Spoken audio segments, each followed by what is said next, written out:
అందరికీ నమస్కారం.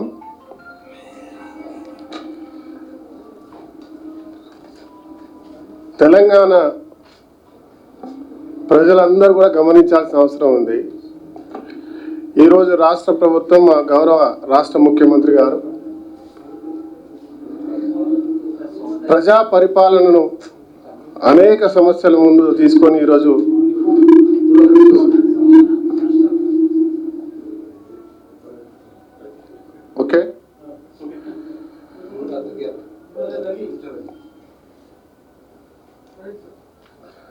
ఇచ్చిన మాట ప్రకారం ప్రతి సంక్షేమాన్ని తీసుకొని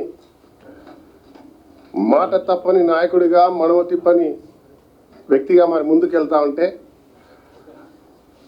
మా అవినీతి అంతా బయటపడుతూ ఉంది. ప్రజలు మమ్మల్ని నమ్మి ఇదివరకే దెబ్బ కొట్టిర్రు. పార్లమెంట్లో మాకు ముఖం ఉండదనే ఒక దుర్మార్గమైన ఆలోచనతో అలా చలో మేడిగడ్డ అని చెప్పిండు కేటీఆర్ గారు. చాలా సంతోషం. కేటీఆర్ గారు వారి యొక్క బృందం పోతా ఉన్నారు. మేము ఒకే క్వశ్చన్ అడుగుతా ఉన్నా మీ ద్వారా వారిని. మొన్న కార్యక్రమం ప్రభుత్వ పరంగా పెట్టినప్పుడు, అధికారికంగా అందరినీ ఆహ్వానించి పెట్టినప్పుడు మీరు ఆ రోజు రాకుండా ఈరోజు మీద పడి సడన్గా పోతున్నా మేము మేడిగడ్డకి వెళ్తున్నాం అంటున్నారు. చాలా సంతోషం. కానీ ఒక్క విషయం చెప్పాలి. స్వయంగా తన రక్తాన్ని దారపోసి కట్టిన మేడిగడ్డ అని చెప్పినటువంటి మీ నాన్నగారు, తెలంగాణ అంటాం, మీ అయ్యను తీసుకొని పోతే కూడా బాగుంటుందని చెప్పి నేను భావిస్తా ఉన్నాను. ఆయన పనితనం, మరి మేడిగడ్డలో తన నైపుణ్యాన్ని పూర్తి స్థాయిలో 80,000 పుస్తకాలు చదివి తనకున్న చతుర్యాన్ని మరి అక్కడ ధనయజ్ఞంగా చేసిన ఘనత మరి వారిది కదా. అక్కడ నిలబెట్టి ఆయన మాట్లాడిస్తే బాగుంటుండే. ఆయన పోకుండా ఆ రోజు అసెంబ్లీకి రాలేదు, మేడిగడ్డకు ఆహ్వానిస్తే రాలేదు, మీరు రాలేదు. రాకపోగా నల్గొండలో మీటింగ్ పెట్టి మేడిగడ్డ ఒక బొందల గడ్డనా, అక్కడికి ఎందుకు పోతురు, పీకడానికా అని అడిగారు. మరి ఈరోజు మేము అదే క్వశ్చన్ అడుగుతా ఉన్నాం. మరి మీరెందుకు పోతున్నారో ఒకసారి ఆలోచించాడు. ఆ పీకడం మీకు కూడా వర్తిస్తుందా అని అడుగుతా ఉన్నా. అదే మరి అలా 1,00,000 కోట్ల ధనార్జన చేసిన మీరు దీనిలో అనేక సార్లు చాలా స్పష్టంగా ప్రభుత్వం మేడిగడ్డలో ఏదైతే బ్యారేజ్ కూలిపోతా ఉందో దానిపై స్పష్టంగా చూసినప్పుడు ఇతర పార్టీల వాళ్ళు కూడా వచ్చారు. మీడియా సాక్షిగా మేము నిజ నిర్ధారణ చేసి ఇది జరిగిందని చెప్పినప్పుడు యావత్ తెలంగాణ ప్రజలకు జరిగింది తెలిసి ఇది ఒక జలయజ్ఞం కాదు ధనయజ్ఞం అని చెప్పేటువంటి భావన ఈరోజు ప్రజలకు వచ్చినప్పుడు నిజాలు తెలిసిపోయినాయి. రేపు మేము పార్లమెంట్ ఎన్నికల్లో బయటికి రాలేమని ఒక దుర్మార్గమైన ఆలోచనతో ఇలా మీరు పోతా ఉన్నారు. మీరు వెళ్ళి అక్కడ ఫోటోలు దిగుతారు, ట్విట్టర్లో పెడతారు, మీకు వచ్చిన కామెంట్స్ ఇస్తారు. నేను అడుగుతా ఉన్నా, నేను ఒకటే సలహా ఇస్తా ఉన్నా మీకు. అక్కడే కాళేశ్వరం ఉంది, శివుని దగ్గరికి వెళ్ళండి, చెంపాలు కొట్టుకొని మాది తప్పు జరిగింది, మేము ధనయజ్ఞం చేసాం, తెలంగాణ ప్రజలను మోసం చేసామని గుండు కొట్టించుకొని అక్కడ మేడిగడ్డ బ్యారేజ్లో స్నానం చేసి వస్తే, ఈత కొట్టి వస్తే బాగుంటుందని చెప్పి సలహా ఇస్తున్నా. మీరు పోయేది కూడా అందుకే అన్నట్టుగా ఉంది. ఇంకా మా పైకి వెళ్ళి మా అందరిని కూడా మాట్లాడుతూ ఉన్నారు మీరు రమ్మని. మేము రావడం మేమే రమ్మని చెప్పినాం. మీడియా సాక్షిగా, తెలంగాణ ప్రజల సాక్షిగా ఈరోజు రాలేక మీరు చేసినటువంటి దోపిడిని ఇవాళ దాచిపెట్టడానికి ఆడుతున్నటువంటి ఒక నాటకం అని చెప్పి మేము చెప్తా ఉన్నాం. దాంతోపాటు ఇంకొక విషయం, మేడిగడ్డ బ్యారేజ్కి ఇంకా అనేక బ్యారేజ్లు ఉన్నాయి. ఒక బ్యారేజ్ కాదు, కాళేశ్వరం అనేది ఒక మహాయజ్ఞం అండి. మేడికంత, దాని కింద అన్నారం, దాని కింద సుందిల తర్వాత ఇతర లైన్లు చెప్పినారు. ప్రతిదీ కూడా అది నా కాన్స్టిట్యున్సీ నుంచే వస్తుంది. గోదావరి నది పంటన ఎక్కడ ఎవరికి నీళ్ళు ఇచ్చినారు? ప్రతి ఒక్కరికి నీళ్ళు ఇచ్చినాం. పంటల పొలాలు ఇలా డబల్ పంటలైనా అని చెప్తా ఉన్నారు. ఏ ఒక్కరికి కూడా గోదావరి తీరాన సాగునీరు రాలేదన్న కారణం నేను స్పష్టంగా చెప్తున్నా. నా నియోజకవర్గంలో కూడా అదే మాదిరి ఇతర గోదావరి పంట ఉన్నటువంటి ఏ ఒక్క ప్రాంతానికి కూడా నీళ్లు రాలేదు. భూములు మాయిపోయినాయి. మా రైతులు త్యాగం చేసినారు. అన్ని రకాలుగా నష్టపోయినారు. కానీ లాభం కేవలం మీకు మీ కుటుంబానికి జరిగింది. 1,00,000 కోట్ల దోపిడీ జరిగిందనే విషయాన్ని స్పష్టంగా యావత్ తెలంగాణ ప్రజలకు తెలిసింది. ఈరోజు మేము మరొకసారి చెప్తున్న విషయాన్ని చెప్తా ఉన్నాం. ఇలా మళ్ళీ మీరు అంటారు గద్దార్ గురించి మాట్లాడారు. గద్దార్ గారు అదే మాదిరిగా సదాశివుడి గురించి మాట్లాడారు. మళ్ళీ వాళ్ళని మాట్లాడుకునే ప్రయత్నం.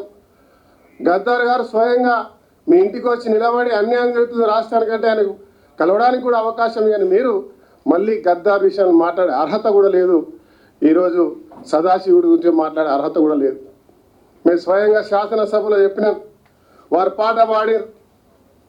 ఒక పాట ఏదైతే గోదావరి ప్రాంతాలు ఉన్న వారికి తలాపున గోదావరి మా ఏరు ఏడారి అని చెప్పి పాడిరు. వాళ్ళు బాధపడతారని ఇవాళ కేటీఆర్ మాట్లాడుతూ ఉన్నారు. ఎంత అవమానం అంటే వాళ్ళ పేరు తీయడం తప్ప ఆ ప్రాంతానికి ఎప్పుడైనా నీళ్ళు ఇచ్చేటువంటి ప్రయత్నం చేసినావా? ఒక దోపిడి. ఇవాళ గద్దార్ గారి గురించి కానీ ఇంకొక తెలంగాణ ప్రాంత కవుల గురించి మాట్లాడే అర్హత లేదనే విషయాన్ని కూడా మీకు తెలియజేస్తూ ఉన్నాం. మరి అదే మాదిరిగా మా యొక్క సంక్షేమాల గురించి మాట్లాడుతూ ఉన్నారు. ఎంత దారుణం అంటే సంక్షేమాలు మీరు ఇచ్చినటువంటి హామీలు మొట్టమొదటిగా ఈ రాష్ట్రంలో దళితుల్ని ముఖ్యమంత్రి చేస్తాను. మీరు దళితుని ముఖ్యమంత్రి చేయక దళితులను వాడుకునే ప్రయత్నం చేసారు. మీరు ఒక దళిత ద్రోహులు అనే విషయాన్ని కూడా మరి నేను అడుగుతా ఉన్నా. ఏ దళితునికి మంచి చేసిరో ఒక్కసారి ఆలోచన చేయాలి.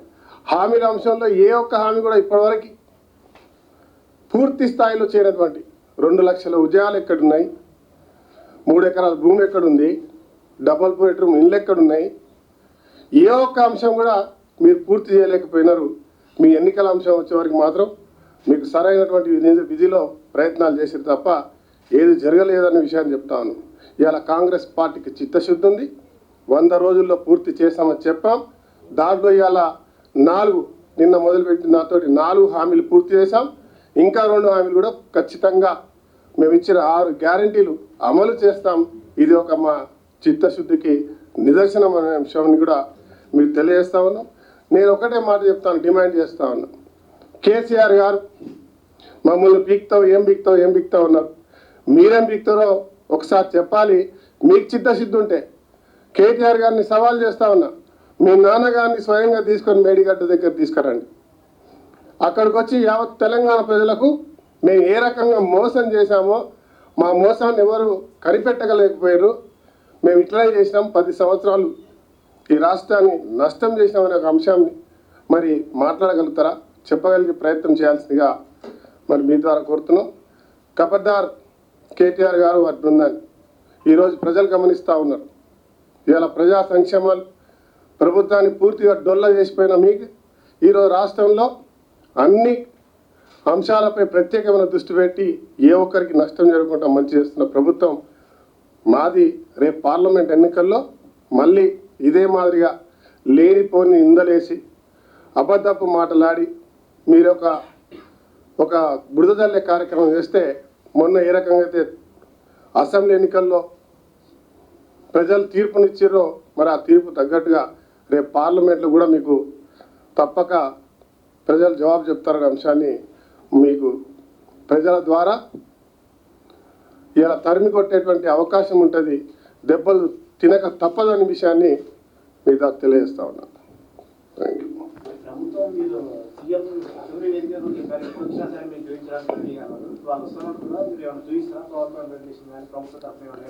అసెంబ్లీలో యావత్ తెలంగాణ ప్రజలు చూసే విధంగా మీరు సాక్ష్యంగా ఇవాళ పవర్ ప్లాంట్ ప్రజెంటేషన్ తోటి స్పష్టంగా చూపించాం. కావాలంటే మళ్ళీ కూడా చూపిస్తాను. నా దగ్గర వీడియోస్ ఉన్నాయి, ఫొటోస్ కూడా ఉన్నాయి. వాళ్ళు అంటారు కాపర్ బ్యారేజ్ కట్టి దాన్ని తాత్కాలికంగా రిపేర్ చేయలేరా, దాన్ని ఇవి చేయలేరా అని చెప్పి. మీరే చెప్పండి, మీరే సాక్ష్యం. ఇవన్నీ పగిలిపోయిన తర్వాత మనం ఏమైనా ఇల్లుకు ప్యాచ్ చేస్తేనే మళ్ళీ కొన్ని రోజులకు ఊగిపోయి పగిలిపోతూ ఉంటుంది. ఇది ఒక రిజర్వాయర్, ఒక బ్యారేజ్ కట్టారు. ఈ బ్యారేజ్ కట్టినప్పుడు మీరు సరిగ్గా కట్టేది ఉంటే, దీని నాణ్యత పరీక్షించుంటే, మీరు ధనయజ్ఞం చేయబోయి ఉంటే, ఇవాళ మీకు వచ్చే కమిషన్లో కకృతి పడకుంటే ఈ డ్యామేజ్ పకడ్బందీగా పూర్తయ్యేదా కాదా? ఇవాళ కాంగ్రెస్ పార్టీ గతంలో అనేక బ్యారేజ్లు కట్టింది దేశం. ఎక్కడైనా ఏదైనా బ్యారేజ్ పగుళ్ళు వచ్చినాయా? ఎక్కడైనా బ్యారేజ్ ఏమైనా కూలిందా? ఎక్కడైనా బ్యారేజ్ ఎక్కడైనా కొట్టుకపోయినాయా? ఇలా ఇవి పూర్తే కాలేదు, ఇంకా ప్రారంభమే కాలేదు అధికారికంగా. కొన్ని ప్రాంతాలు మా ఎల్లంపల్లి ఇప్పటిదాకా ప్రారంభం కాలేదు. ఆ ఎల్లంపల్లి కూడా కాంగ్రెస్ హామీలు కట్టింది కాబట్టి చాలా గట్టిగా ఉన్నది. ఇది మొన్న కట్టారు, ఇది పోయింది. అన్నారం కింద లీకేజ్ అవుతుంది.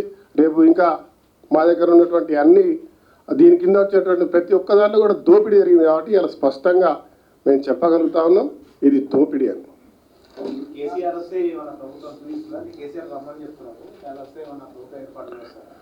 ఎవరు రమ్మన్నారు?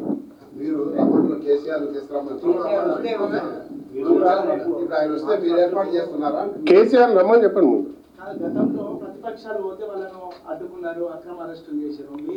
మేము స్వచ్ఛంగా పూర్తి స్థాయిలో అవకాశం ఇస్తాం, పోయి చూసి రమ్మనండి. చూసి చెప్పాం కదా, ఆడ శివుడు ఉంటాడు కాళేశ్వరంలో. ఆడ శివుడు మహాభక్తుడు, మహా పవర్ఫుల్ శివుడు. ఆయన పోయి చెంపలు కొట్టుకొని తెలంగాణ ప్రజలకు క్షమాపణ కొట్టాలి, గుండు కొట్టించుకోమని చెప్తా ఉన్నాం.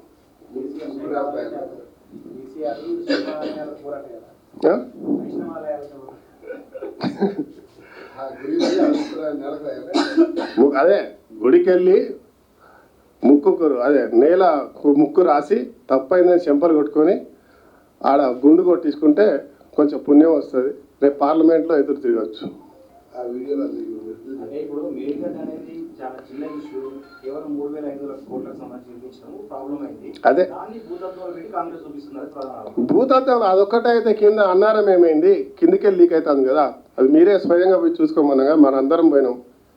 దాని కింద ఉన్నదాన్ని కానివ్వండి, ఆ కెనాల్స్ కానివ్వండి, టెనల్స్ కానివ్వండి, ఏదైనా కానీ పవర్ సెక్టర్ కానీ పంప్ హౌస్లు అన్నీ మునిగిపోయినాయి కదా.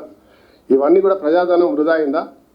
దాని జాగ్రత్తలు అంత మేధావి మా మాజీ ముఖ్యమంత్రి వాళ్ళు చాలా మేధావి, 80,000 పుస్తకాలు చదివిన వాళ్ళు, ఇంజనీర్ల కంటే ఈఎన్సీల కంటే టెక్నీషియన్ల కంటే ఆయన గొప్పవాడు. ఆయన స్వయంగా అక్కడ వచ్చి నిలబడి మాట్లాడచ్చు కదా. అసెంబ్లీ ఎన్నికలప్పుడు జరుగుతున్నప్పుడు ఒక్క అంశమైనా మేము మేడిగడ్డ కట్టాం, మాది పొరపాటు జరగలేదా ఇక్కడ అని చెప్పిర్రా? చెప్పలేదు. ఇవాళ మీరు అందరం కలిసి బ్యారేజ్ దగ్గర పోవడం వల్ల, ప్రజలకు నిజాలు తెలవడం వల్ల, దాంట్లో ప్రతిపక్ష పార్టీలు వారు తప్ప వేరే వాళ్ళు రావడం వల్ల ఈ రాష్ట్ర ప్రజలందరూ కూడా మేడిగడ్డ అనేది ఒక బూటకం, ఒక ధనయజ్ఞం అనేటువంటి ఒక అంశాన్ని ప్రజలకు తెలిసిన తర్వాత ఈరోజు దానిపై మనం పోయి మాట్లాడకపోతే, మొన్ననే మనకు ఒక వాత పెట్టిర్రు, మళ్ళీ ఈసారి పార్లమెంట్లో పూర్తిగా భూస్థాపితం చేస్తారని ఒక ఆలోచనతోటి ఇలాంటి ఒక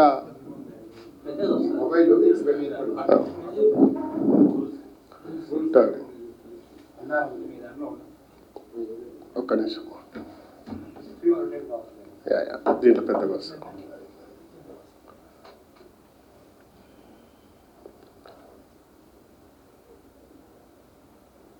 చూపిస్తా అక్కడ.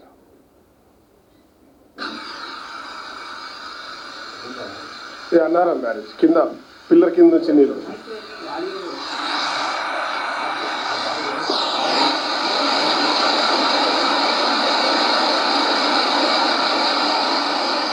ఇది వారి యొక్క భాగవతం అన్నారు. ఇవేమో పగుళ్ళు. దీన్ని ఏ రకంగా రిపేర్ చేస్తాం? ఇంత డీప్గా మీరు స్వయంగా వచ్చి చూసారు కదా. రిపేర్ చేద్దాం. రిపేర్ చేసే ముందు మాట్లాడే ముందు మీరు ఎప్పుడైనా కొంచెం కూడా వాళ్ళకు తప్పు చేసినాం అన్నటువంటి ఒక తప్పు చేసినాం కదా ఇంకేమవుతుంది అనే ఆలోచన నుండి వాళ్ళకి జవాబు దొరకలేదు. ఇప్పుడేమో ప్రజలు తిరగబడతారు, రేపు పార్లమెంట్లో మా చరిత్ర క్లోజ్ అయిపోతుంది. మొన్ననే కర్రు కాసి వాత పెట్టారు, ఈసారి వాతలు కాదు ఈ బలగొడతారని ఒక భయంతో ఇవాళ ఇక్కడికి పోతున్నట్టు కనబడతాను. స్క్రీన్ రావట్లే, దిస్ ఇస్ సేమ్ ఇవన్నీ అని మరొకసారి ఎందుకు చూపిస్తున్నా అంటే యావత్ తెలంగాణ ప్రజలు చూసారు, వాళ్ళు కూడా తెలుసు, వాళ్ళకు కూడా బాగా తెలుసు. వారి యొక్క మేధావైనటువంటి వాళ్ళ తండ్రి వాళ్ళ నాయన అక్కడికి పోతే బాగుంటుండే. ఇవన్నీ కూడా అవే ఫొటోస్. ఒక్కటంటే ఒక్కటన్నా కాంగ్రెస్ పార్టీ గత 60 సంవత్సరాల నుంచి అంతకుముందు కూడా కట్టినటువంటి ఎక్కడైనా ఒక్క బ్యారేజ్ ఇంత డ్యామేజ్ జరిగిందా? ఇంత టెక్నాలజీ అయినప్పుడు మ్యాన్ పవర్ తోటి కట్టినటువంటి బ్యారేజ్లు ఇప్పటివరకు చెక్కు చెదరలేదు. హై టెక్నాలజీ, ప్రపంచంలో అన్నిటికంటే హైయెస్ట్ టాప్ టెక్నాలజీ తోటి కట్టినామని చెప్పినారు. పేపర్లలో చూసిన, బీబీసీలో చూపించారు.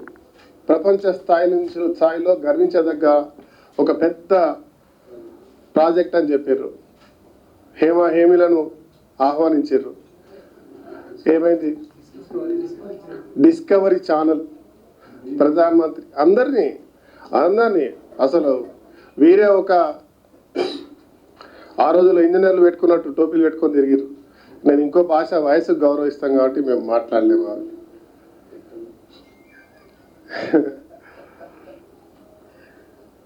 డెఫినెట్గా గౌరవిస్తాం ఎన్నిసార్లు శాసనసభ్యుడిగా, ముఖ్యమంత్రిగా. కానీ తప్పిదాలను చెప్పడంలో ఎక్కడ కూడా వెనక్కి పోము. ఇది వారు చేసినటువంటి ఒక దుర్మార్గం. ఇది ప్రజలు గమనిస్తారు, యావత్ తెలంగాణ ప్రజలు గమనించాలి. ఈ దోపిడీని, వారి యొక్క దోపిడీని వారు సమర్థించుకోవడానికి మేము కాదు అనేటువంటి ప్రయత్నం చేస్తూ ఉన్నారు. కానీ యావత్ తెలంగాణ ప్రజలు తెలుసు. మళ్ళీ చెప్తా ఉన్నా, ఆ మహాశివుడి దర్శనం చేసుకొని ముక్కు నేలకు రాసి గుండు కొట్టేసుకొని ఆ బేరిగడ్డ బ్యారేజ్ ముందు నీళ్ళలో ఈత కొట్టేస్తే ఆ పాపం కాస్త తగ్గుతుంది. Thank you.